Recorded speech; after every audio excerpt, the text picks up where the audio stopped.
नमस्कार दोस्तों। वो कहते हैं ना, जहां भरी महफिल में समा के स्थान पर दिल जलाए जाते हैं। जहां भरी महफिल में समा के स्थान पर दिल जलाए जाते हैं, उस महफिल में बड़े अदब से हम बुलाए जाते हैं।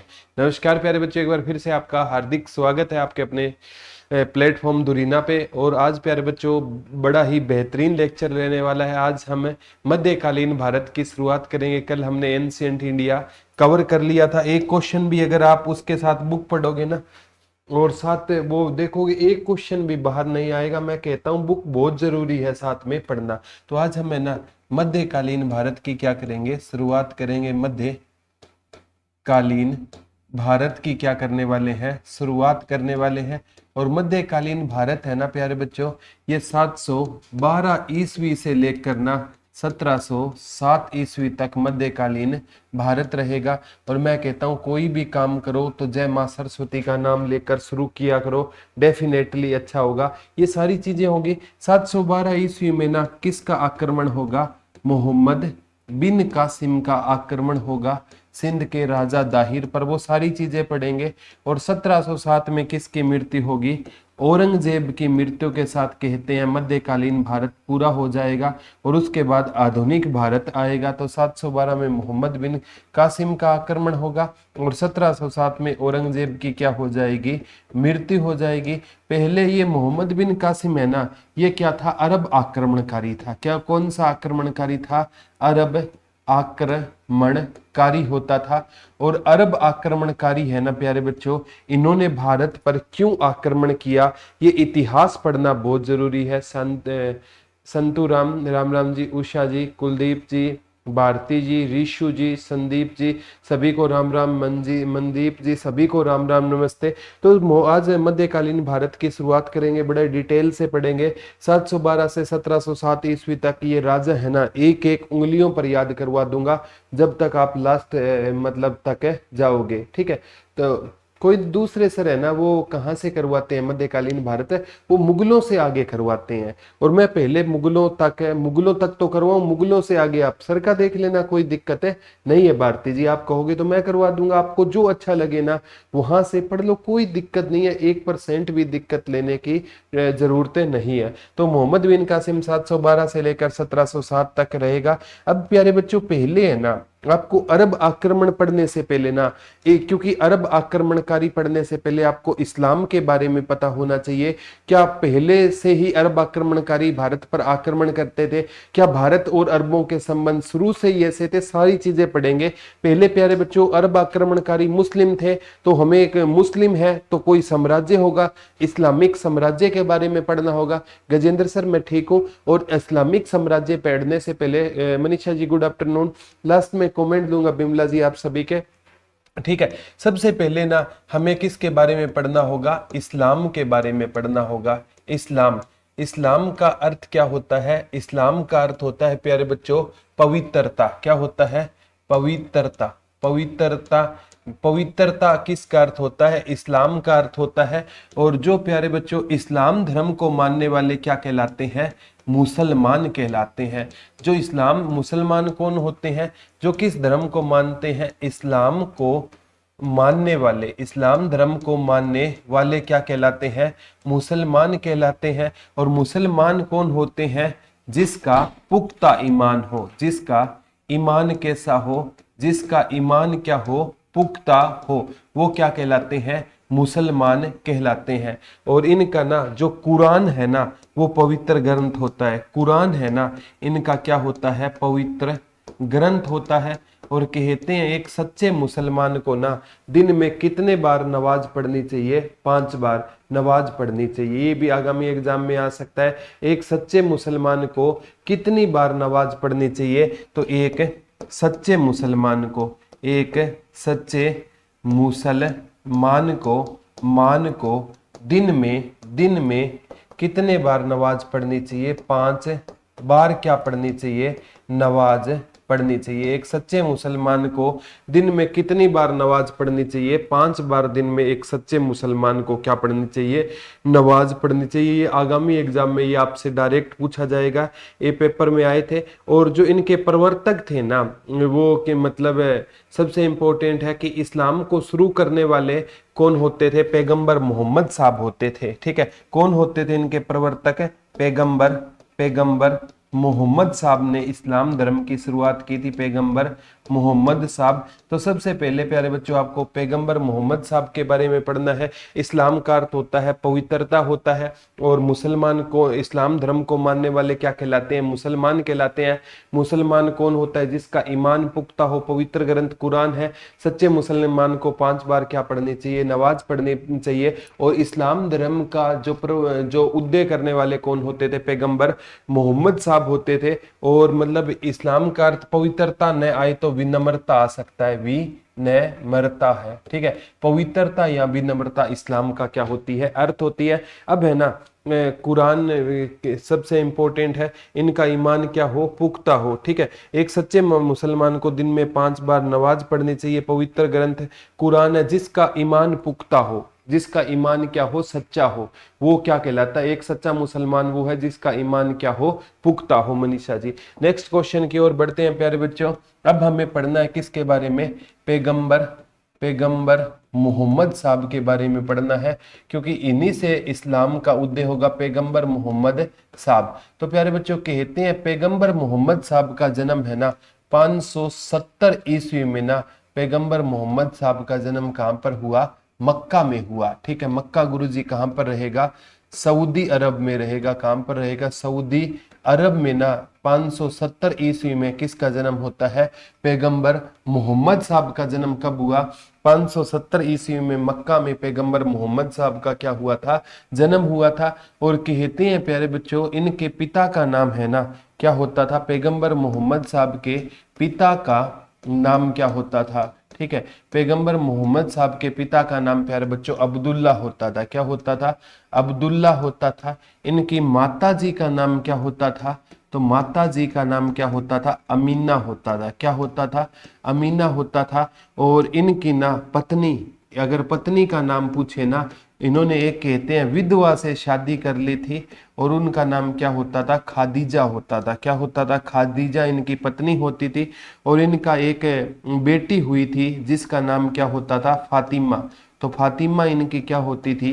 बेटी होती थी। इनका एक दामाद होता था, उस दामाद का नाम क्या होता था? अली होता था। प्यारे बच्चों इतने में से ही एक क्वेश्चन आ जाएगा, पैगंबर मोहम्मद साहब का जन्म कब हुआ था? तो पैगंबर मोहम्मद साहब का जन्म 570 ईस्वी में हुआ था।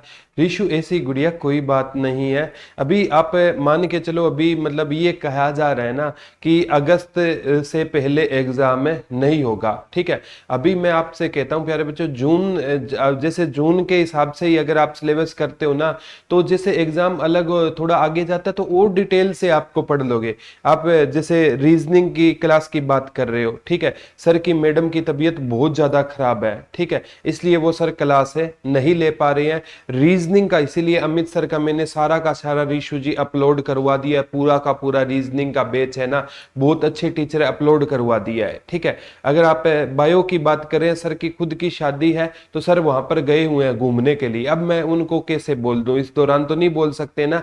आते ही आपका सिलेबस बायो का भी कंप्लीट पूरा हो जाएगा, 30 लेक्चर में बायो हो जाएगी, कोई इतना मुश्किल बात नहीं है। साथ में आप कहते हो सर ना आए इतने, अगर आप और टीचर की बायो का कहते हो तो मैं कल से ही क्लास शुरुआत है कर दूंगा। आप कहते हो कि और टीचर की सर बायो की शुरू कर दो तो कल से ही मैं शुरू करवा दूंगा, कोई दिक्कत नहीं है आपको। अगर मैं कहता हूं ना कि आपका टाइमली सिलेबस हो जाएगा तो कुछ तो आपको मेरे पे विश्वास भी होना चाहिए। ठीक है, तो ये चीजें होती है। तो पैगंबर मोहम्मद साहब 517 ईस्वी में मक्का में जन्म हुआ। पिता का नाम अब्दुल्ला, माता का नाम अमीना, पत्नी का नाम खादीजा फातिमा बेटी थी, और दामाद का नाम क्या क्या होता था, अली होता था। क्या होता था, अली होता था। सारी चीजें भारतीय गुड़िया हो जाएगी, आप मेरे पे विश्वास। मैडम की केमिस्ट्री चल रही है, मैडम की केमिस्ट्री पूरी होते ही मैडम फिजिक्स शुरू कर देंगे, कोई दिक्कत नहीं है, ठीक है, भारतीय जी डलवा देंगे।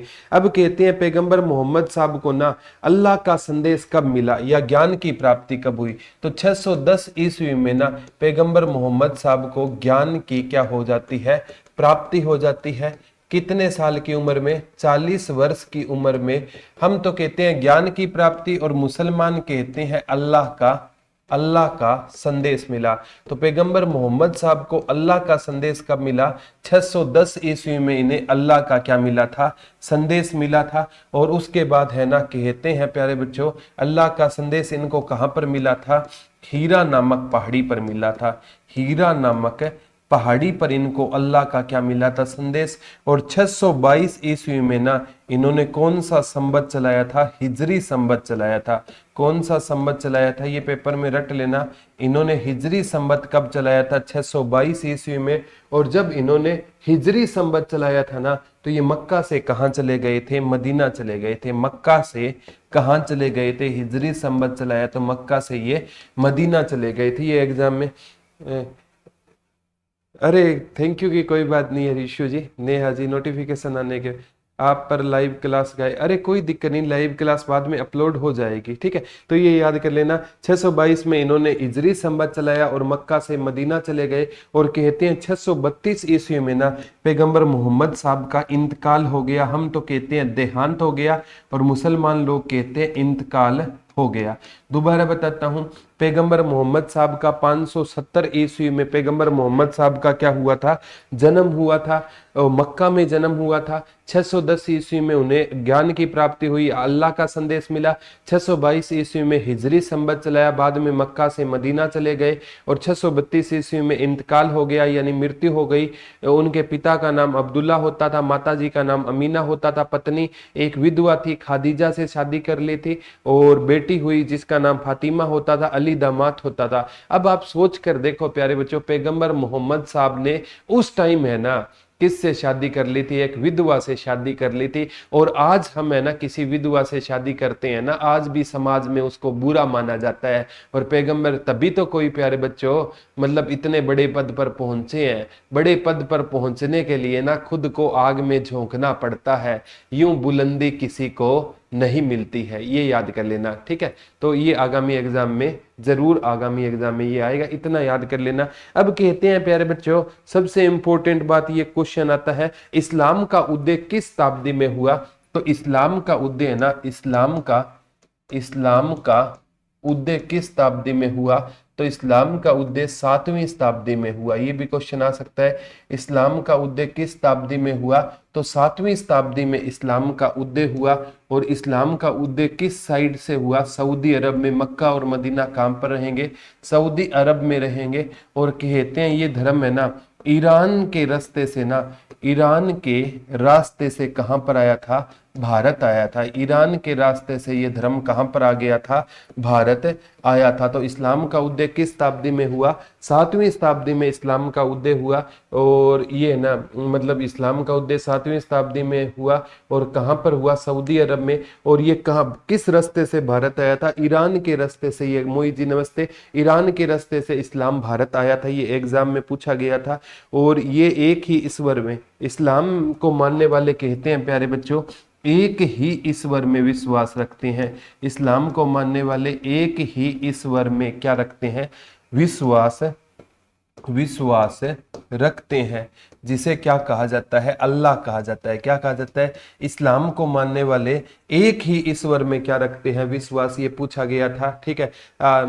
कोई दिक्कत नहीं है मनप्रीत, आप उदास गुड़िया बिल्कुल भी मत हो, ठीक है। परमात्मा है ना कोई अच्छी चीज भी आपको जरूर बहुत जल्दी देगा। एक ही ईश्वर में विश्वास कौन रखते हैं? एक ही ईश्वर में मतलब जो मुसलमान होते हैं ना या इस्लाम के प्रवर्तक होते हैं, वो किस में विश्वास रखते हैं? एक ही ईश्वर में विश्वास रखते हैं, जिन्हें क्या कहा जाता है? अल्लाह कहा जाता है। ये किसकी इबादत करते हैं? ये अल्लाह की इबादत करते हैं। तो मुसलमान, ये भी पूछा जाएगा, मुसलमान है ना किसकी? हम तो कहते हैं पूजा करते हैं, ये कहते हैं इबादत। तो मुसलमान इबादत करते हैं किसकी है? अल्लाह की इबादत करते हैं। और कहते हैं एक सच्चे मुसलमान को ना दिन में 5 बार क्या पढ़नी चाहिए? नमाज पढ़नी चाहिए। और उसे कहते हैं रमजान के महीने में क्या रखना चाहिए? रोजा रखना चाहिए। सच्चे मुसलमान को ना दिन में 5 बार नमाज पढ़नी चाहिए और रमजान के महीने में उसे क्या रखना चाहिए? रोजा रखना चाहिए। ठीक है, कोई दिक्कत नहीं है बिमला जी, आप सेकंड ग्रेड की भी तैयारी कर सकते हो, कोई पर नाइट में लगा लिया करो क्लास, कोई दिक्कत नहीं है। ठीक है, तो एक सच्चे मुसलमान को इबादत किसकी इबादत करते हैं? अल्लाह की। दिन में 5 बार नमाज पढ़ना चाहिए, रमजान के महीने में रोजा रखना चाहिए और सच्चे मुसलमान को कहते हैं दान करना चाहिए। और पॉसिबल हो तो मक्का और मदीना की यात्रा करनी चाहिए। मक्का और मदीना की क्या करनी चाहिए? यात्रा करनी चाहिए, क्योंकि पैगंबर मोहम्मद साहब का जन्म 570 में मक्का में हुआ। जब 622 ईस्वी में हिजरी संवत चलाया तो मक्का से मदीना चले गए। इसीलिए कहते हैं एक सच्चे मुसलमान को अगर संभव हो ना, अगर पैसा हो तो उसको ना मक्का और मदीना की यात्रा करनी चाहिए, 5 बार दिन में नमाज पढ़नी चाहिए, रमजान के महीने में क्या रखना चाहिए? रोजा रखना चाहिए। एग्जाम में आएगा। और कहते हैं प्यारे बच्चों पैगंबर मोहम्मद साहब की मृत्यु के बाद है ना, जो पैगंबर मोहम्मद साहब की जैसे मृत्यु हो गई 632 ईस्वी में, क्या हो गई? पैगंबर मोहम्मद साहब की मृत्यु हो जाती है। किसकी? या इंतकाल हो जाता है पैगंबर मोहम्मद साहब का। तो कहते हैं प्यारे बच्चों धीरे धीरे है ना इनके जो रिश्तेदार थे ना, ठीक है, रिश्तेदार थे या इनके कुछ अनुयायी होंगे, उनसे एक पद का जन्म होगा, वो क्या कहलाएंगे? खलीफा कहलाएंगे। और पेपर में आएगा खलीफा कौन होता है? ये मुसलमानों का धार्मिक प्रमुख होता है, धार्मिक प्रमुख होता है। और प्यारे बच्चों 1914 से 18 तक जब प्रथम विश्व युद्ध चल रहा था ना, 1914 से 18 तक जब फर्स्ट वर्ल्ड वॉर चल रहा था ना, तो मुसलमानों ने अंग्रेजों का इसलिए साथ दिया कि टर्की में एक पद होता है खलीफा की, वो उनके साथ बुरा व्यवहार ना करे। लेकिन जैसे युद्ध समाप्त हुआ ना, अंग्रेजों ने कह दिया हम खलीफा के पद को समाप्त करते हैं, तो मुसलमानों ने खिलाफत आंदोलन चलाया था। ये आता है। थैंक यू ऋषि गुड़िया, थैंक यू। ठीक है, तो ये आगामी एग्जाम में क्वेश्चन पक्का आएगा। सर रिपीट करना, दोबारा बताता हूँ प्यारे बच्चों, पैगंबर मोहम्मद साहब है ना, उनकी मृत्यु के बाद है ना, उनके जो शिष्य अनुयायी है वो किस पद को जन्म देंगे? खलीफा। रोजा बर्थ होता है विमला जी, रोजा एक टाइप का क्या होता है? हम तो कहते हैं बर्थ कर रहे हैं, फर्स्ट मुसलमान क्या रखते हैं? रोजा रखते हैं, कई कई दिन तक वो क्या नहीं खाते? खाना नहीं खाते। ठीक है, तो 632 ईस्वी में मृत्यु हो गई और पैगंबर मोहम्मद साहब की, इनके रिश्तेदार अनुयायी क्या कहलाए? खलीफा। और कहते हैं प्यारे बच्चों कुछ समय बाद है ना, कुछ समय बाद है ना, इनके जो अनुयायी थे ना उनमें क्या आ गया? मतभेद आ गया, जिससे किसका जन्म हो गया? शिया और सुन्नी का जन्म हो गया। शिया और सुन्नी का क्या हो गया था? जन्म हो गया। कुछ टाइम तक तो ना तो सब कुछ चीजें ठीक थी, लेकिन बाद में ना, हाँ हो जाएगा नरगिस गुड़िया, तो कुछ टाइम तक चीजें ठीक थी, लेकिन बाद में ना ये जो इस्लामिक जो मुसलमान है ना, ये 2 भागों में बंट गए, एक तो शिया और एक सुन्नी। अब पहले शिया और सुन्नी के बारे में डिटेल में पढ़ना। शिया थे ना, ठीक है, शिया ये कहते थे कि पैगंबर मोहम्मद साहब का ना, पैगंबर मोहम्मद साहब का, पैगंबर मोहम्मद साहब का, ठीक है, शिया क्या कहते थे? पैगंबर मोहम्मद साहब का ना का जिससे खून का रिश्ता है, खून का रिश्ता है, वो क्या बनेंगे? वो ही आगे चलकर क्या बनेंगे? वो ही आगे चलकर क्या बनेंगे? खलीफा बनेंगे। ये कौन कहते थे? शिया वाले कहते थे जिनसे पैगंबर मोहम्मद साहब का खून का रिश्ता है ना, वो क्या बनेंगे? शिया बनेंगे। और सुन्नी है ना, सुन्नी विचारधारा क्या कहती थी कि पैगंबर मोहम्मद साहब जैसी विचारधारा रखने वाला उनका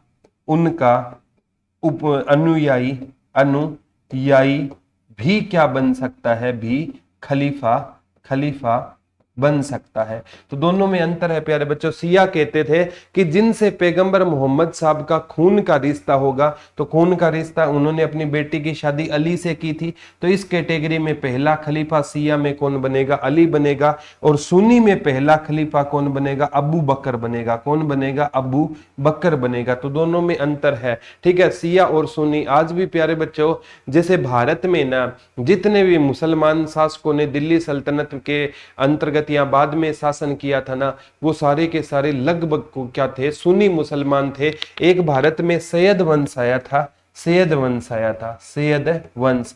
ये 1414 से लेकर 1451 ईस्वी तक रहा था। ये सुन्नी, ये क्या थे, सिया मुसलमान थे, सिया मुसलमान थे। बाकी के बाकी है ना, अकबर ये या मुगल काल, ये सारे के सारे कौन से मुसलमान थे, सुन्नी मुसलमान थे। बहलोल लोदी वगैरह सारे सुन्नी मुसलमान थे। सिया वंश आया था, सैयद वंश वाला, तो सैयद वंश वाले सिया के अनुयायी थे, बाकी सुन्नी मुसलमान होते हैं। तो दोनों में अंतर आ गया। अब प्यारे बच्चों वो कहते हैं ये पैगंबर मोहम्मद साहब का जिससे खून का रिश्ता है वो खलीफा बनेगा, सिया कहते हैं। अब प्यारे बच्चों जरूरी तो नहीं है ना, ठीक है, सपोज करो अब मेरी संतान है, ठीक है, आने वाली जो मेरी पीढ़ी कह लो, लड़की कह लो, लड़का कह लो, जरूरी तो नहीं है ना वो आगे आपको या आपके बच्चों को वो जीके पढ़ाए, ऐसा कोई जरूरी नहीं है। जितना प्यार मैं आपसे करता हूं ना, वो जरूरी नहीं है कि वो आपसे उतना ही प्यार या आपके बच्चों से उतना प्यार करेगा या करेगी, और हो सकता है मेरे से ज्यादा प्यार कर ले। तो ये चीजें होती है, जरूरी नहीं होता एक पिता के दो बेटे ही एक जैसे नहीं होते। एक क्रिमिनल होता है और एक है समाज में अच्छी प्रतिष्ठा वाला इंसान होता है, तो जरूरी नहीं है। ऐसा ही सुन्नी में था, जैसे उनकी तरह विचारधारा रखने वाला जरूरी नहीं है कि उनके जैसा हो।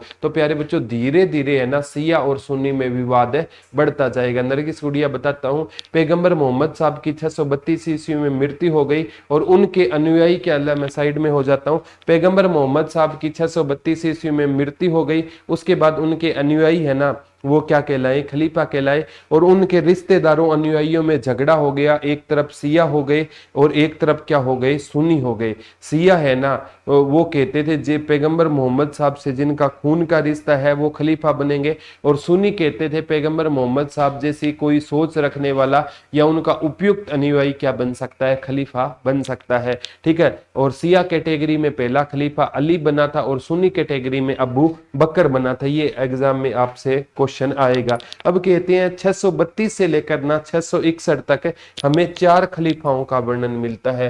632 ईस्वी से लेकर 661 तक है ना हमें कितने खलीफाओं का वर्णन मिलता है, 4।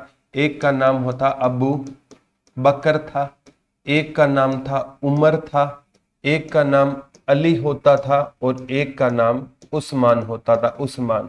तो अली और उस्मान है ना ये सिया मतलब को फॉलो करने वाले थे, और अबू बकर और उमर है ना ये सुन्नी कैटेगरी के खलीफा थे। तो दोनों में याद रख लेना, पहले सुन्नी में कौन था, अबू बकर और उमर, और अली और उस्मान है ना ये सिया की तरफ से क्या थे, खलीफा होते थे। ये दोनों एग्जाम में क्वेश्चन आएगा। अबू बकर उमर सुन्नी और अली और उस्मान सिया, ये खलीफा कहलाएंगे। कहते हैं 661 ईस्वी में ना अली की भी क्या कर दी गई थी, हत्या कर दी गई थी। मुंह एक व्यक्ति होता था प्यारे बच्चों, ये आगामी एग्जाम में आएगा कि एक व्यक्ति ने ना क्या कर दी थी, अली की क्या कर दी थी, मुंह बेयाद ने हत्या कर दी थी। एक व्यक्ति होता था 661 ईस्वी में ना जिस व्यक्ति का नाम होता था मुंह वेयाद। तो मुंह वेयाद ने किसकी हत्या कर दी थी, अली की क्या कर दी थी, हत्या कर दी थी। तो अली की हत्या किसने की थी, मुंह बेयाद ने 661 ईस्वी में अली की क्या कर दी थी, हत्या कर दी। ये आगामी एग्जाम में आ सकता है।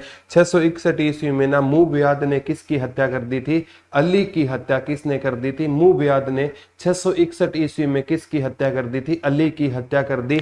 और उसने उमैयद खलीफा नामक उमैयद खलीफा नामक पद की स्थापना की थी। उमैयद खलीफा नामक पद की क्या की थी, स्थापना, पद की क्या की थी, स्थापना की थी। और कहते हैं 661 ईस्वी से लेकर 750 ईस्वी तक है ना, ये मुबयाद का ही शासनकाल हम देखने को मिलता है। तो ये इसका स्टार्टिंग का प्यारे बच्चों क्या रहेगा, क्रम रहेगा। दोबारा मैं आपको रिपीट करता हूं, स्टार्टिंग में कहते हैं प्यारे बच्चों, इस्लाम का अर्थ क्या होता है, पवित्रता या विनम्रता होता है। और जो इस्लाम धर्म को फॉलोवर होते हैं वो मुसलमान कहलाते हैं। मुसलमान वो होता है जिसका पुख्ता ईमान होता है। और कहते हैं ये अल्लाह में विश्वास रखते हैं, एक ही अल्लाह में क्या रखते हैं, विश्वास रखते हैं। और इस धर्म को शुरू करने वाले पैगंबर मोहम्मद साहब होते थे। 570 ईस्वी में जन्म हुआ। पिता का नाम अब्दुल्ला होता था, माता का नाम अमीना होता था। और विधवा पत्नी से शादी की थी जिसका नाम क्या होता था, खादीजा होता था। एक बेटी हुई जिसका नाम फातिमा था। और एक दामाद था जिसका नाम क्या था, अली होता था। पैगंबर मोहम्मद साहब का जन्म 570 ईस्वी में मक्का नामक स्थान पर हुआ। और इन्होंने 610 ईस्वी में उनको ज्ञान की प्राप्ति हीरा नामक पहाड़ी पर हुई। और 622 ईस्वी में उन्होंने हिजरी संवत चलाया और मक्का से कहाँ चले गए थे, वो मदीना चले गए थे। 632 ईस्वी में उनका देहांत हो गया। उनके देहांत के बाद मैं कहता हूँ, अगर पूछे भारत में इस्लाम धर्म किस शताब्दी में आया, 7वीं शताब्दी में आया। सऊदी अरब में इसका उदय हुआ था। और ईरान से ये कहाँ पर आया था, भारत में आया। और एक सच्चा मुसलमान अल्लाह में विश्वास रखता है, 5 बार नमाज पढ़ता है, रमजान के महीने में रोजा रखता है, दान करता है। और हो सके तो उसे मक्का और मदीना की यात्रा करनी चाहिए, ऐसा इस्लाम में लिखा हुआ है। उनका पवित्र ग्रंथ कौन सा होता है, कुरान होता है। पैगंबर मोहम्मद साहब की मृत्यु के बाद उनके अनुयायी या शिष्य खलीफा कहलाए। थोड़े टाइम बाद उनमें मतभेद हो गया। और कहते हैं प्यारे बच्चों, वो 2 कैटेगरी में बंट गए, एक में सिया और एक में सुन्नी। सिया कहते थे कि जो पैगंबर मोहम्मद साहब का खून का रिश्ता है वो आगे खलीफा बनेंगे, उस कैटेगरी में अली उस्मान आएगा। और सुन्नी कहते हैं कोई भी उनकी जैसी विचारधारा रखने वाला खलीफा बन सकता है, वो सुन्नी थे। अबू बकर और उमर सुन्नी में आएंगे। 632 से लेकर 661 तक 4 खलीफा पड़ेंगे, अबू बकर, उमर, अली, उस्मान। और 661 में अली की कहते हैं मुबयाद ने हत्या कर दी और उमैयद खलीफा नामक पद की स्थापना की। और 632 से लेकर आप पढ़ोगे प्यारे बच्चों, सॉरी 661 से 750 ईस्वी तक इसका शासनकाल था। ये था उसका स्टार्टिंग पीरियड प्यारे बच्चों। बाद में क्या था, स्टार्टिंग में ना जो खलीफा था ना, ये धार्मिक पद था। क्या था, खलीफा स्टार्टिंग में कौन सा पद था, केवल धार्मिक पद था। और बाद में ये खलीफा है ना, ये राजनीतिक पद बन गया। और ये राजा, जो राजा बनता था ना, उसमें भी खलीफाओं ने क्या देना शुरू कर दिया, दखल देना क्या कर दिया था शुरू। ये रक्षा कुंडू जी, ये मैंने आपको करवा दिया, फर्स्ट पार्ट का ही रिवाइज करवाया है। ये फर्स्ट पार्ट का गुड़िया बिल्कुल रिवाइज करवाया है, दोबारा देख लेना, कुछ नहीं है। 570 में जन्म मक्का में, 610 में ज्ञान की प्राप्ति हुई, 622 में हिजरी संवत चलाया, मक्का से मदीना चले गए, 632 ईस्वी में इंतकाल हो गया, कुछ भी नहीं है। ठीक है। और कहते हैं खलीफा, मतलब आप याद करोगे तो ये चीजें कुछ भी नहीं है, वैसे आप बड़ी मान सकते हो इनको। और कहते हैं खलीफा है ना, कुछ टाइम बाद ये पहले धार्मिक पद था, अब राजनीतिक राजाओं, ये राजा को कहते आपको ना भारत पर आक्रमण करो और भारत में किसका प्रचार करो, इस्लाम का प्रचार करो। इसके कारण ना ये भारत के जो अरब देशों से संबंध पहले अच्छे थे वो धीरे धीरे बिगड़ जाएंगे। किस पद के कारण बिगड़ेंगे, खलीफा पद के कारण बिगड़ेंगे। और बच्चों में मध्यकालीन भारत सीधा मोहम्मद बिन कासिम से शुरू करवा सकता था, 712 में उसने आक्रमण किया। लेकिन जब तक आप इस्लाम के बारे में नहीं जानोगे ना, तब तक है ना आपको ये टॉपिक समझ नहीं आएगा। ये सारी की सारी चीजें है ना प्यारे बच्चों मैंने आपके लिए है, और इतना डीपली कंटेंट इसलिए तैयार करते हैं ताकि कभी भी क्वेश्चन आए तो गलत नहीं होंगे। अब आपको अरब आक्रमणकारी पढ़ाऊंगा, अब मोहम्मद बिन कासिम पढ़ाऊंगा, तब आपको समझ आएगी। अब क्या है, मोहम्मद बिन कासिम कौन सा आक्रमणकारी था, अरब आक्रमणकारी था, आक्रमणकारी होता था। कहते हैं प्यारे बच्चों पहले क्या भारत और अरब के संबंध अच्छे नहीं थे, तो प्यारे बच्चों भारत और अरब में, भारत प्लस अरब में पहले क्या होता था, व्यापार होता था। क्या होता था, व्यापार होता था। अब आप ये अरब क्यों करवा रहे हो, क्योंकि प्यारे बच्चों मोहम्मद बिन कासिम अरब आक्रमणकारी होगा। अब आप कहोगे सर उसने आक्रमण किया, क्या उससे पहले भारत और अरब के संबंध थे प्यारे बच्चों। कहते हैं अरब है ना, अरब, अरब का अर्थ होता है ललित कथन।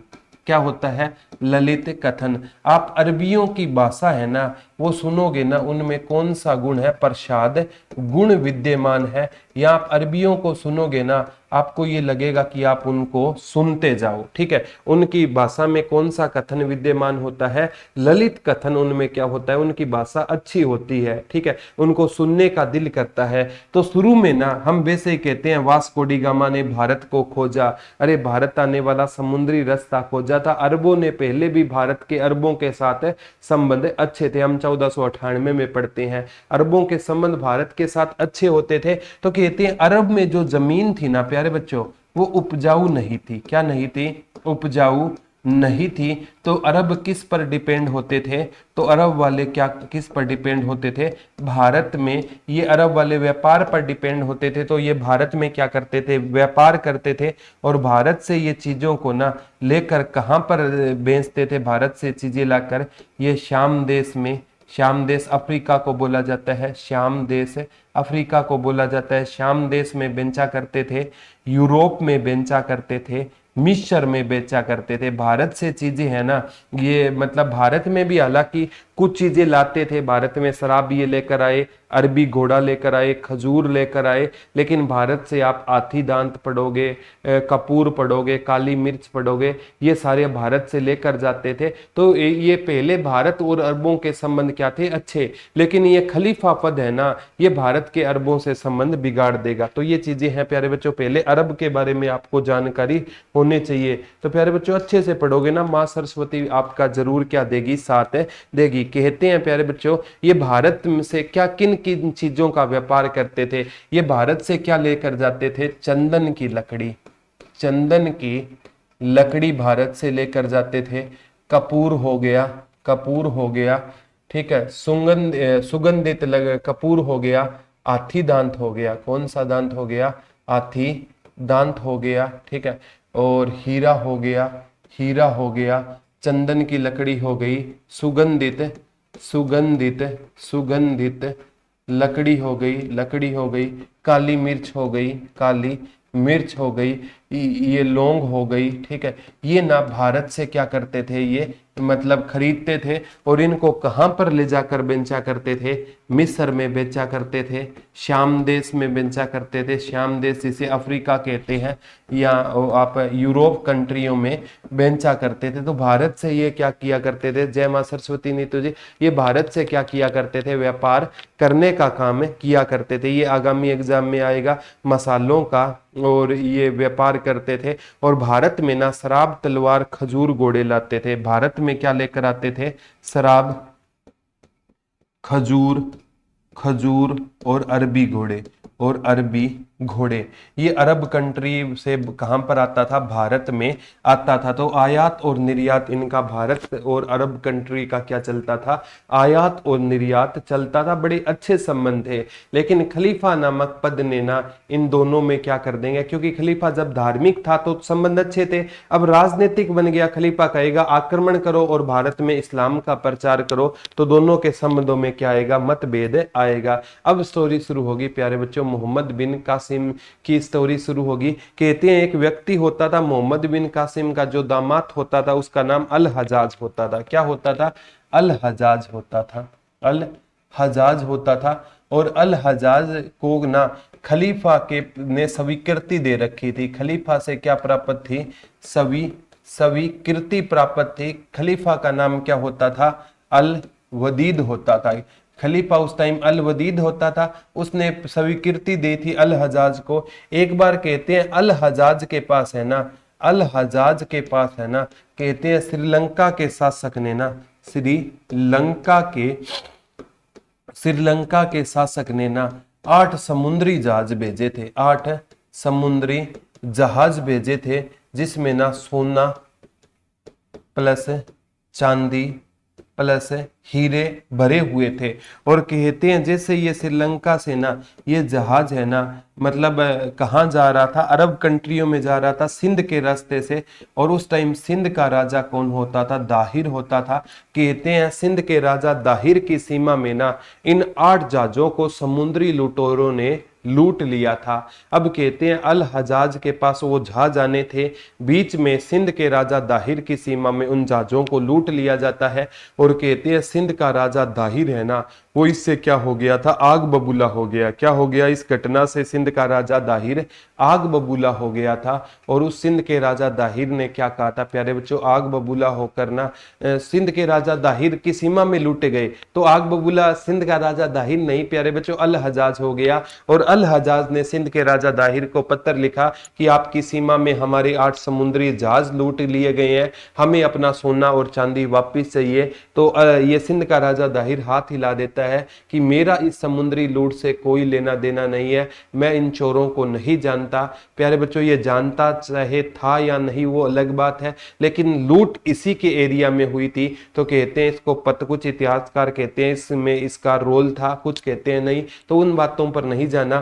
तो कहते हैं अल हजाज ने ना सिंध के राजा दाहिर पर आक्रमण कर दिया। और अल हजाज को ना सिंध के राजा दाहिर ने ना अल हजाज को कितनी बार हराया, 2 बार हराया। और सिंध जो अल हजाज है ना दोबारा कहाँ चला गया, अरब अपने देश चला गया। और वहां इसका एक दामाद था, वैसे तो इसका क्या होता था, वो भतीजा होता था। क्या होता था, भतीजा होता था। और दामाद भी होता था। आप कहोगे सर भतीजा दामाद कैसे, क्योंकि प्यारे बच्चों जो मुसलमान है ना वो अपने चाचा की लड़की से क्या कर लेते हैं शादी। उसका पूरा नाम आएगा, उसका पूरा नाम अलाउद्दीन मोहम्मद बिन कासिम था। अलाउद्दीन मोहम्मद बिन कासिम उसका क्या था, पूरा नाम था। 17 वर्ष का लड़का था। आकर ना अल हजाज का ये क्या हो गया, भतीजा कह लो, दामाद हो गया। अल हजाज इसको कहता है जा बेटा तू है ना क्या करके, दोबारा बताता हूँ नरगिसी, दोबारा बताता हूँ। कहते हैं अल बदीद खलीफा होता था और अल हजाज को उसने स्वीकृति दे रखी थी। और एक बार श्रीलंका के शासक ने अल हजाज को 8 समुद्री जहाज भेजे, वो सिंध के राजा दाहिर की सीमा में लूट लिए गए। और अल हजाज ने जब राजा दाहिर को लूट का पूछा कि जहाज वापिस करो, तो उसने कहा कि मेरा इस लूट से कोई लेना देना नहीं है। तो अल हजाज ने दाहिर पर 2 बार आक्रमण किए, दाहिर ने दोनों बार हरा दिया। अल हजाज आग बबूला होकर दोबारा अरब कंट्री पहुंचा और अपने भतीजे और दामाद अलाउद्दीन मोहम्मद बिन कासिम को कहता है, उस टाइम उसकी एज 17 वर्ष थी, कहता है कि मेरे को 2 बार हरा दिया गया। तो मोहम्मद बिन कासिम आग बबूला हो जाता है और कहता है कि मैं आपकी हार का क्या लूंगा बदला। 17 वर्ष का लड़का है ना,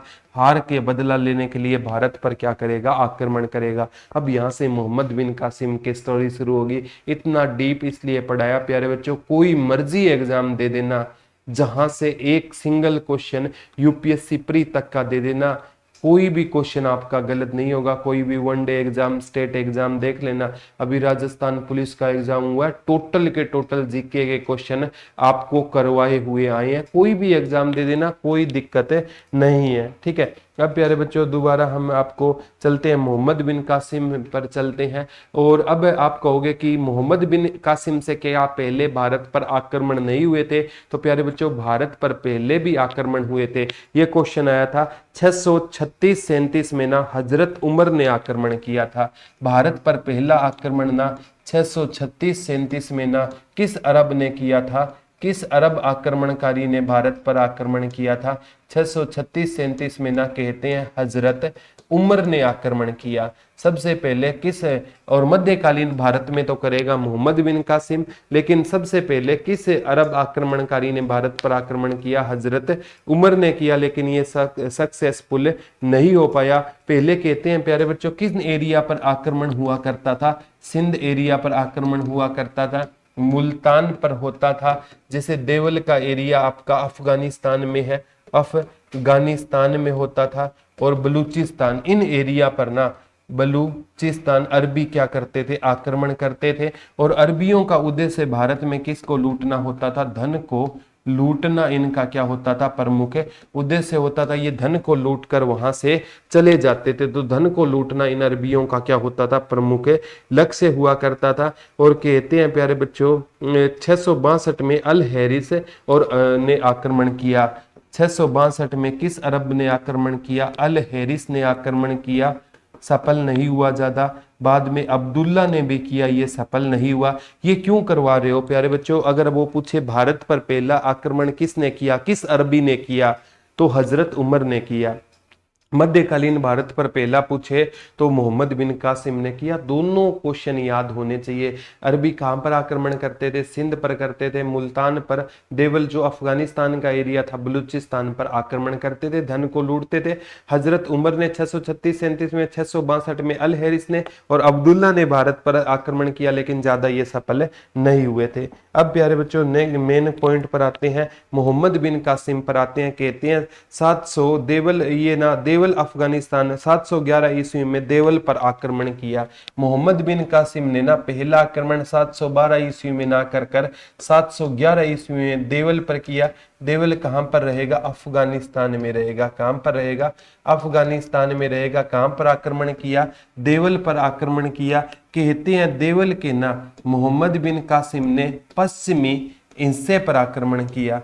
और यहाँ सिंध का राजा है ना दाहिर एक भूल कर देता है, वो सिंध के ना पूर्वी हिस्से पर चला जाता है, देवल के पूर्वी हिस्से पर चला गया और यहाँ पर क्या करने लग गया? रक्षा करने लग गया। तो देवल को बड़ी आसानी से किसने जीत लिया? मोहम्मद बिन कासिम ने। एक 17 साल का लड़का आता है। ये दाहिर की बहुत बड़ी भूल थी। अगर इसे पश्चिमी हिस्से में ही रोक लेता ना तो प्यारे बच्चों ये इसके हौसले तोड़ सकता था, लेकिन राजा दाहिर ने क्या कर दी? बड़ी गलती कर दी और वो पूर्व में चला गया था। और वो आक्रमण कहां पर हुआ था? पश्चिम में। और कहते हैं 711 ईस्वी में ना फिर सिंध के राजा दाहिर ने ना नेउन पर आक्रमण किया। और कहते हैं नेउन पर ना सिंध के राजा दाहिर का जो बेटा होता था उसका नाम जय सिंह होता था। और कहते हैं जय सिंह को उसने ना राजा दाहिर ने ब्राह्मणा वास बुला लिया। और नेउन की जो कमान है ना एक पुरोहित को सौंप दी जाती है। और नेउन में कहते हैं प्यारे बच्चों बौद्ध धर्म को मानने वाले ज्यादा लोग थे। तो बड़ी आसानी से ना सिंध के राजा दाहिर ने मोहम्मद बिन कासिम ने नेउन पर भी आक्रमण कर दिया। एक सहवान विजय है। सिंध के राजा दाहिर है ना वो उसकी बहुत बड़ी गलती होती है। तो इसके राजा जो प्यारे बच्चों मोहम्मद बिन कासिम है ना ये 3 जीत हासिल कर लेता है बड़ी आसानी से। और आप कहोगे प्यारे बच्चों मोहम्मद बिन कासिम ने 712 से पहले ना देवल पर भी आक्रमण किया, नेउन को भी जीता, सहवाल को भी जीतने में कामयाब हो गया। ये आगामी एग्जाम में क्वेश्चन आपसे पक्का पूछा जाएगा। तो देखो देवल पर आक्रमण किया, पश्चिम में से वे राजा दाहिर पूर्वी में आ गया, भूल थी। 711 में नेउन पर आक्रमण किया तो अपने बेटे जय सिंह को राजा दाहिर ने ब्राह्मणावास बुला दिया, पुरोहित को सौंपी, पुरोहित हार गया। और बौद्ध धर्म वाले वैसे ही ज्यादा थे तो वो लड़ाई में विश्वास नहीं रखते, फिर इसने सहवान को जीता। अब जाकर 712 में युद्ध होगा प्यारे बच्चों, जिसे है ना राजौर का युद्ध या ब्राह्मणावास का युद्ध कहा जाएगा, जो राजा दाहिर के साथ होगा। तो ये पेपर में आता है प्यारे बच्चों 712 ईस्वी में सिंध के राजा दाहिर के साथ कौन सा युद्ध हुआ था? 712 ईस्वी में। अब सिंध का राजा दाहिर सामने होगा, राजौर का युद्ध या राजौर या ब्राह्मणावास का युद्ध, राजौर या ब्राह्मणावास का युद्ध। ये किसके साथ होगा प्यारे बच्चों? ये सिंध के राजा दाहिर के साथ होगा। सिंध के राजा किसके साथ होगा? सिंध के राजा दाहिर के साथ किसका होगा? मोहम्मद बिन कासिम का होगा, मोहम्मद बिन कासिम का होगा। और इस युद्ध में कहते हैं सिंध का राजा दाहिर है ना बड़ी वीरता से लड़ रहा था, लेकिन ये राजा किस से लड़ रहा था? सिंध का राजा दाहिर हाथी से लड़ रहा था। और मोहम्मद बिन कासिम ने ना एक क्या किया प्यारे बच्चों? सपना जी मैं ठीक हूँ, ठीक है। और हाँ ये रिपीट नरगिस सी हो गया, ठीक है। सिंध का राजा दाहिर है ना हाथी से लड़ रहा था, तो मोहम्मद बिन कासिम ने क्या किया? सिंध के राजा हाथी के पैरों में ना मतलब क्या किया? बाणों से वर्षा कर दी। और सिंध के राजा दाहिर का जो हाथी है ना वो नीचे गिर जाता है और राजा दाहिर गिर गए थे। और इसके कारण ना सिंध के राजा दाहिर को क्या कर देता है?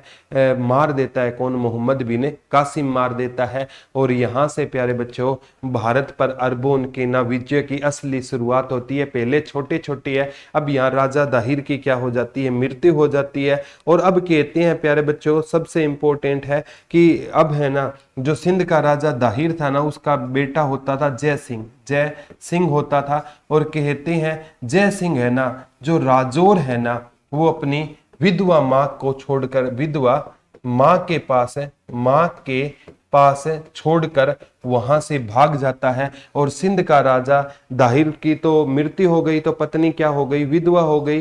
तो कहते हैं प्यारे बच्चों, जैसे ही ना ये आप पढ़ोगे मोहम्मद बिन कासिम है ना, वो जय सिंह की माँ या इसकी पत्नी की ओर बढ़ता है, सिंध के राजा दाहिर की पत्नी की ओर बढ़ता है, तो कहते हैं यहाँ पर ना इनकी पत्नी ने क्या कर लिया था, जोहर कर लिया था। तो सबसे आग में कूद कर जान दे दी थी। तो सबसे पहले जोहर किसने किया था, सिंध के राजा दाहिर की विधवा पत्नी ने क्या किया था, जोहर किया था। ये पेपर में आपसे पक्का पूछा जाता है, सबसे पहले जोहर किसने किया, जय सिंह की मां या सिंध के राजा दाहिर की पत्नी ने क्या कर लिया था, जोहर कर लिया। अब कहते हैं प्यारे बच्चों 712 ईस्वी में ही ना एक युद्ध होगा, ब्राह्मणावास का युद्ध, ब्राह्मणावास का युद्ध होगा। और ये युद्ध है ना राजा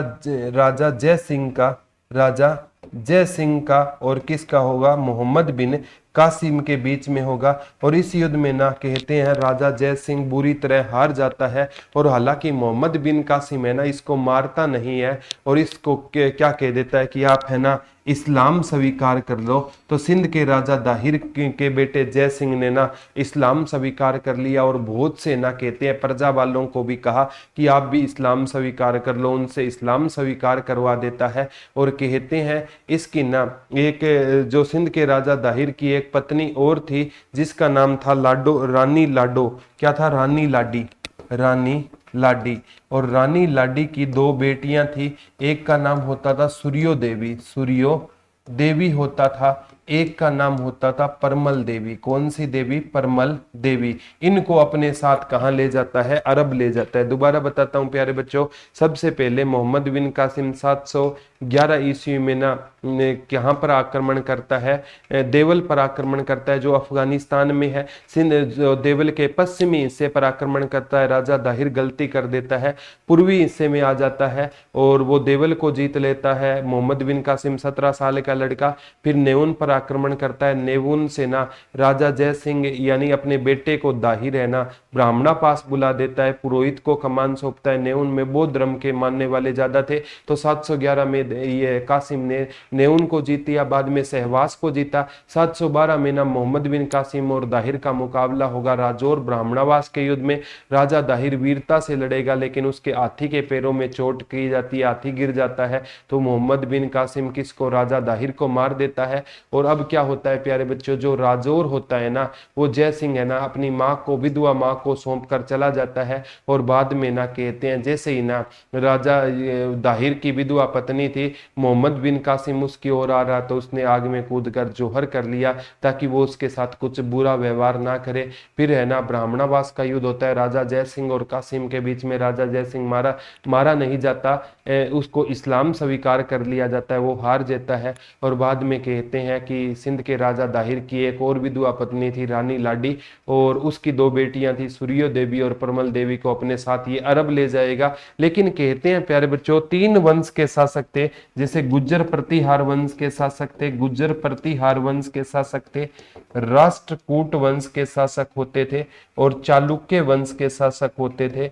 ठीक है, इन्होंने ना कहते हैं प्यारे बच्चों मोहम्मद बिन कासिम को आगे नहीं बढ़ने दिया था, ये बहुत बड़ी बात थी। अन्यथा मोहम्मद बिन कासिम संपूर्ण भारत को अपने कब्जे में करने के इरादे से आया था। मैं तो कहता हूं भला हो गुज्जर प्रतिहार, राष्ट्रकूट और चालुक्य वंश वालों का इनको आगे बढ़ने से रोकता, ये वापिस अरब चला जाता है। और कहते हैं मोहम्मद बिन कासिम है ना, ये जो अरबियों ने भारत में कौन से सिक्के चलाए थे, दिहरम सिक्के चलाए थे। कौन से सिक्के चलाए थे, दिहरम सिक्के। तो दिहरम कौन सा सिक्का होता है, अरबी सिक्का होता है। तो ये किसने चलाए थे भारत में, अरबियों ने कौन से सिक्के चलाए थे, दिहरम। और एक मोहम्मद बिन कासिम है ना कहते हैं अपने साथ एक कर लेकर आया था, उस कर का नाम क्या था, जजिया कर था। आप कहोगे जजिया कर किससे लिया जाता था गुरुजी, ये गैर मुसलमानों से लिया जाता था, गैर मुसलमानों से लिया जाता था। आप कह सकते हो तो डायरेक्ट ये हिंदुओं से भी लिया जाता था, ब्राह्मणों से भी लिया जाता था और औरतों से भी लिया जाता था, छोटे बच्चों से भी लिया जाता था। जो लूले होते थे ना लूले जो लंगड़े बोले जाते हैं या अपाहिज बोल सकते हो, तो उनसे ना अपाहिजों से भी जजिया लिया जाता था। हालांकि इसने अपाहिजों पर जजिया नहीं लगाया था, लेकिन जजिया को कौन लेकर आया था? तो मोहम्मद बिन कासिम जजिया को भारत लेकर आया था। ये एग्जाम में आएगा। जजिया को भारत कौन लेकर आया था? मोहम्मद बिन कासिम लेकर आया था। और जजिया को अगर पूछे बड़े स्तर पर लागू किसने किया, तो बड़े स्तर पर जजिया को प्यारे बच्चों फिरोज शाह तुगलक ने लागू किया। किसने लागू किया? फिरोज शाह तुगलक ने जजिया को बड़े स्तर पर क्या किया? लागू किया। और फिरोज शाह तुगलक पहला इंसान था जिसने ब्राह्मणों पर भी क्या लगा दिया था? जजिया। ये क्वेश्चन आएगा, ऐसा कौन सा मुसलमान था जिसने ब्राह्मणों पर भी क्या लगा दिया था? जजिया लगा दिया था। तो फिरोज शाह तुगलक ने लगाया। और कहते हैं 1564 में ना इस पर रोक किसने लगा दी थी? अकबर ने किस पर रोक लगा दी थी? जजिया नामक कर पर किसने रोक लगा दी थी? अकबर ने रोक लगा दी थी। कब लगा दी थी? 1564 में।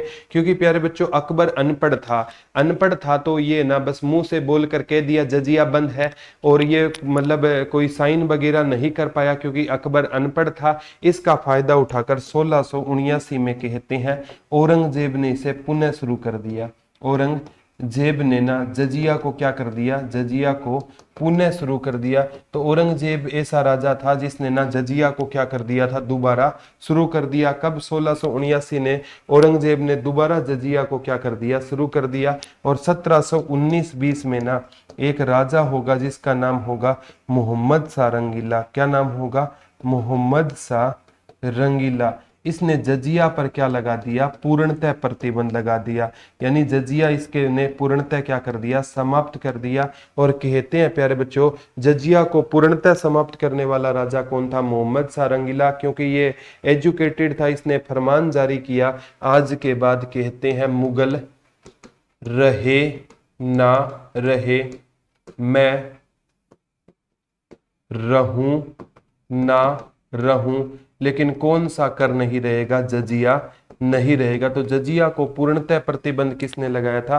तो मोहम्मद बिन कासिम ने ये मोहम्मद शाह रंगीला ने जजिया पर पूर्णतः क्या लगा दिया था? प्रतिबंध लगा दिया। तो दिहरम नामक सिक्के इसके टाइम में आए थे। जजिया कर था गैर मुसलमानों से लिया जाता था। इसको बड़े स्तर पर लागू किया था फिरोज शाह तुगलक ने। और फिरोज शाह तुगलक और औरंगजेब का जजिया कठोर होता था, ये याद रख लेना। 1564 में अकबर ने बंद कर दिया। और जो फिरोज शाह तुगलक था ना उसने तो ब्राह्मणों तक जजिया लगा दिया था। 1564 में अकबर ने बंद किया, अनपढ़ था तो सही से फरमान जारी नहीं हुआ। इसका फायदा उठाकर 1679 में औरंगजेब ने लागू कर दिया। और 1719-20 में मोहम्मद शाह रंगीला ने इस कर को पूर्णतः क्या कर दिया? समाप्त कर दिया। तो ये जजिया और ये जो अरबी है ना, ये याद कर लेना, ये किसके कर थे? मोहम्मद बिन कासिम इनको भारत लेकर आया था दिहरम सिक्के। और ये आता है प्यारे बच्चों भारत पर अरब आक्रमण की जानकारी। भारत पर अरब आक्रमण की जानकारी कौन सी पुस्तक देती है? तो भारत पर अरब आक्रमण की जानकारी पुस्तक प्यारे बच्चों चचनामा देती है। कौन सी देती है? चचनामा देती है। इसके राइटर कौन थे? काजी इस्माइल और अली अहमद। काजी इस्माइल और अली अहमद इसके क्या होते थे? राइटर होते थे। ये याद कर लेना प्यारे बच्चों, काजी इस्माइल और अली अहमद चचनामा के राइटर थे। कहते हैं लगभग 1214 से 1500 ईस्वी में ये पुस्तक आई थी, चचनामा आई थी, जिसके राइटर कौन थे? काजी इस्माइल और अली अहमद थे। ये याद कर लेना। अब क्या होता है, मोहम्मद बिन कासिम है ना, वो उसको आगे बढ़ने से कौन रोकता है? गुर्जर प्रतिहार, राष्ट्रकूट वंश और चालुक्य वंश। और मोहम्मद बिन कासिम है ना दोबारा कहाँ चला जाता है? अरब चला जाता है। और कहते हैं प्यारे बच्चों ये अरबियों में फूट पड़ गई थी, इसलिए ना ये भारत को जीत नहीं पाए। अगर इनमें फूट ना होती तो ये संपूर्ण भारत को भी जीत सकते थे। और इधर ना जैसे मोहम्मद बिन कासिम भारत आता है, ये अरब जाता है ना, तो देखता है कि वहां जो खलीफा थे ना पहले अल वदीद, उसकी क्या हो चुकी थी? मृत्यु हो चुकी थी। और इसके जो चाचा और दामाद थे ना अल हजाज, उसकी भी क्या हो चुकी है, मृत्यु हो चुकी है। और ये इसे आकर पता चलता है कि जो नया खलीफा था ना वो कौन था, सुलेमान था। और उस टाइम प्यारे बच्चों राजा से ज्यादा पद किसका बड़ा होता था, खलीफा का बड़ा होता था। क्योंकि खलीफा जब धार्मिक हस्तक्षेप करेगा ना तो ही भारत के अरब के साथ संबंध बिगड़ेंगे। पहले तो भारत के अरबों के साथ संबंध क्या थे, अच्छे थे। अब कहते हैं प्यारे बच्चों ये नया खलीफा सुलेमान बनता है और इसको खलीफा को खुश करना बहुत ज्यादा जरूरी था। गुरुजी जरूरी क्यों था, अगर खलीफा अगर इससे खुश है ना तो ही ये क्या कर पाएगा, राजा राज कर पाएगा। अदरवाइज है ना खलीफा किसी और को क्या बना सकता था, राजा बना सकता था। तो खलीफा को खुश करने के लिए प्यारे बच्चों कहते हैं इसने क्या किया था, खलीफा को खुश करने के लिए ना इसने ना कहते हैं ये दो बेटी लेकर आया था, जो सिंध के राजा दाहिर की या रानी लाडी की जो दो बेटी लेकर आया था। एक बेटी का नाम क्या होता था, एक बेटी पानी है क्या सर, एक बेटी का नाम क्या होता था, मतलब सूर्यो देवी होता था और एक बेटी का नाम परमल देवी होता था। एक का नाम क्या होता था, सूर्यो देवी होता था, एक का नाम क्या होता था, परमल देवी होता था। और इन दोनों बेटियों को ना ये कहते हैं किसके हाथों सौंप देता है, सुलेमान के पास सौंप देता है। प्यारे बच्चों अब आप चचनामा पुस्तक पढ़ोगे ना तो ये आपको जानकारी मिलेगी। और मेरे को पता है आप पुस्तक है पढ़ोगे नहीं, क्योंकि और भी तो बहुत टाइम होता है ना, और भी बहुत से काम होते हैं पुस्तक पढ़ने का। फिर भी कोई दिक्कत नहीं है, मैं बता देता हूँ हम आप किस लिए हैं, ठीक है। मैं कहता हूँ प्यारे बच्चों जब आप चचनामा पढ़ोगे तो उसमें लिखा हुआ था कि जैसे ही ना ये मतलब सुलेमान को खुश करने के लिए दो बेटियां देता है ना, सिंध के राजा दाहिर की रानी लाडी की दोनों उनकी बेटियां सूर्य देवी और परमल देवी को देता है ना, तो कहते हैं प्यारे बच्चों वो सोचता है कि राजा बड़ा खुश होगा। तो सूर्य देवी और परमल देवी दोनों बेटी थी, परमल देवी सूर्य देवी सिंध के राजा दाहिर की बेटी थी, तो किससे नाराज होगी, तो ये किससे, मोहम्मद बिन कासिम से आग बबूला थी। कहते हैं दोनों ने एक स्टोरी गढ़ी और सुलेमान को बोली कि आप है ना हमारे साथ जो चाहो वो कर सकते हैं, हम क्या कर सकते हैं, हमारे हाथ में कुछ नहीं है। लेकिन आपको दोनों ये चीजें भेंट की गई है ना, उससे पहले ना वो हमारे साथ है ना उपभोग कर चुका है, या मतलब वो दोनों चीजें आपके पास है, खुद प्रयोग करके भेजी है। तो कहते हैं प्यारे बच्चों सुलेमान आग बबूला हो जाता है। कहते हैं मोहम्मद बिन अलाउद्दीन मोहम्मद बिन कासिम को मेरे सामने पेश किया जाए। और कहते हैं प्यारे बच्चों एक बेल की खाल उधेड़ी जाती है और उस बेल की खाल में मोहम्मद बिन कासिम को लाया जाता है। और रास्ते में प्यारे बच्चों कहते हैं कि मतलब उस बेल की इतनी दुर्गंध आ रही थी कि उस बेल की दुर्गंध से ना मोहम्मद बिन कासिम की रास्ते में क्या हो जाती है, मृत्यु हो जाती है। तो मोहम्मद बिन कासिम बहुत बुरी बहुत मौत मारा जाता है। तभी तो कहता हूं प्यारे बच्चों बुरे काम का क्या होता है, बुरा ही नतीजा होता है। तो ये चीजें आपको पता होनी चाहिए, आगामी एग्जाम में भी ये चीजें आपसे पूछी जाएगी। तो मोहम्मद बिन कासिम बुरी मौत मारा जाता है। और जिस मोहम्मद बिन कासिम ने ना भारत पर आक्रमण किया या भारत को नुकसान पहुंचाया, और जाते ही ना उसको बुरी मौत किसकी झूठी स्टोरी की वजह से मारा जाता है, सूर्य देवी परमल देवी। और बाद में ना प्यारे बच्चों कहते हैं सुलेमान को असलियत का अंदाजा होता है कि सूर्य देवी और परमल देवी क्या बोल रही थी, झूठ बोल रही थी। फिर कहते हैं प्यारे बच्चों उस सुलेमान खलीफा ने ना दोनों को ना सूर्य देवी और परमल देवी को जिंदा है ना दीवार में चिनवा दिया था। तो ये स्टोरी है प्यारे बच्चों मोहम्मद बिन कासिम की है। और ये इतना डिटेल से क्यों पढ़ाया प्यारे बच्चों, मैं सीधा स्टार्ट कर सकता था। मोहम्मद बिन कासिम ने भारत पर 712 ईस्वी में आक्रमण किया, सिंध के राजा दाहिर को हराया और दिरहम सिक्के चलाए और जजिया कर लेकर आया। तो प्यारे बच्चों इससे पहले आपको इस्लाम के बारे में बताना जरूरी था, और उससे पहले भारत के अरबों के साथ संबंध बताना क्या था, जरूरी था। ये चीजें ना सीक्वेंस होती है, सीक्वेंस पढ़ोगे तो ही फायदा होगा, ठीक है। और जैसे अरब आक्रमणकारी बताता हूँ क्यों हुए। पहले अल हजाज और अल बदीद खलीफा था, अल हजाज को स्वीकृति दी थी। श्रीलंका के शासक ने 8 जहाज भेजे थे, सिंध के राजा की दाहिर की सीमा में लूट लिए गए। सिंध के राजा दाहिर को कहा तो उसने लूट से इनकार कर दिया। अल हजाज ने दाहिर पर 2 बार आक्रमण किए, हार गया।